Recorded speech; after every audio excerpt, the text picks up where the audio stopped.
Shalom, c'est de nouveau la chanteuse Élisée de l'Assemblée des rachetés de l'Éternel. J'espère que tu te portes toujours bien par la grâce du Seigneur. Bon, même si ça ne va pas, c'est pas bien grave. Ça veut dire que cette manne quotidienne va te faire beaucoup de bien. Alors, mon bien-aimé, je souhaiterais te rappeler quelque chose de très important aujourd'hui. Je ne sais pas quelle est la situation que tu traverses.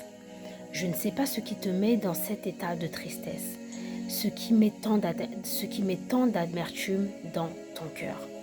Mais aujourd'hui, il est temps que tu puisses quitter cet état. Maintenant, il est temps que tu puisses célébrer l'Éternel, ton Dieu Tout-Puissant. Parce que figure-toi que les dernières forces que tu vas pouvoir puiser sont dans la joie de l'Éternel Dieu Tout-Puissant. Amen. Alors prends la parole de Dieu et lis avec moi le livre de Néhémie au chapitre 8, au verset 10. Et là, tu comprendras mieux ce que nous dit la parole de Dieu. Amen.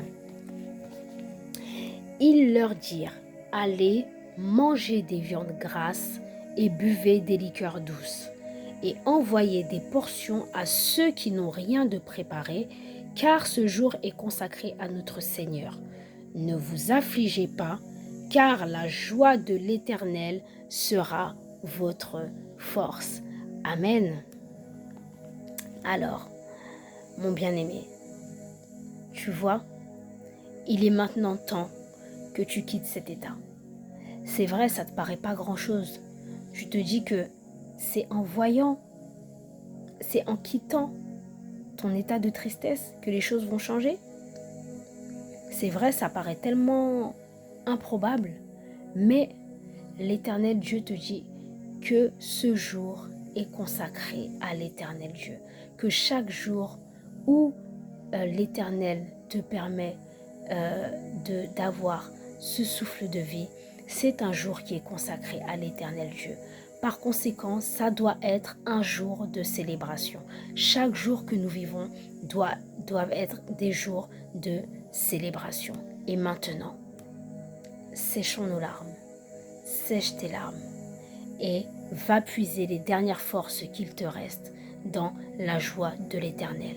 Parce que ce qu'il va te falloir pour terminer ce combat, ce n'est pas encore de prier, ce n'est pas encore de jeûner, ce n'est pas encore de rentrer dans un énième temps de retraite, mais c'est de te voir victorieuse. C'est que tu sois dans la joie de l'Éternel Dieu Tout-Puissant. Et quand tu es dans cet état de joie, proclame de ta bouche, proclame de ta bouche la fin de cette situation, parce que la parole de Dieu nous dit dans le livre de Jacques que la mort et la vie sont au pouvoir de la langue, et quiconque l'aime en mangera les fruits. Donc maintenant, proclame des paroles de victoire, proclame des paroles de réussite, proclame des paroles de vie sur cette situation et ne laisse pas ce sentiment de tristesse prendre la place et gagner du terrain dans ta vie. Parce qu'à cause de ces sentiments de tristesse, ce n'est pas l'Éternel Dieu qui va intervenir, mais c'est l'autre. Parce que la tristesse, c'est un sentiment qui est non pas qui empêche l'Éternel d'intervenir, mais c'est surtout, ça va être une porte d'accès à l'ennemi pour te mettre des pensées qui ne vont pas glorifier l'Éternel et qui vont t'empêcher de te voir dans cette situation de victoire que tu es supposé vivre. Et oui, l'ennemi est le maître de l'illusion. Il jouera avec tes pensées.